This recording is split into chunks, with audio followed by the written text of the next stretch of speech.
समर्थ महाराजांचा दरबार नेहमी भक्तांनी गजबजलेला असे. भक्त आपल्या समस्यांसाठी महाराजांकडे येत आणि त्यांच्या कृपेने त्यांचे संकट दूर होत असे. एका दिवशी एक गरीब ब्राह्मण महाराजांकडे आला. त्याच्या डोळ्यात चिंता आणि मनात दुःख होते. ब्राह्मण म्हणाला, महाराज, माझ्या घरी अन्न शिजत नाही, मुलं उपाशी आहेत, मला काय करावं कळत नाही. स्वामी समर्थ महाराज हसले आणि म्हणाले, अरे चिंता का करतोस? उद्या सकाळी गावात जाऊन भिक्षा माग, तुला मिळेल. ब्राह्मणाने महाराजांचे वचन मानले. दुसऱ्या दिवशी तो भिक्षा मागायला निघाला, पण कुणीही त्याला भिक्षा देत नव्हते.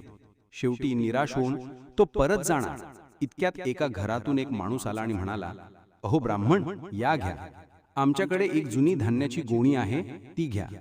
ब्राह्मणाने ती घेतली आणि घरी नेली.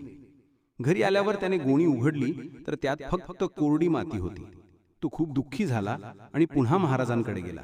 तो म्हणाला, महाराज, तुम्ही सांगितलं होतं की मला मिळेल, पण मला तर माती मिळाली.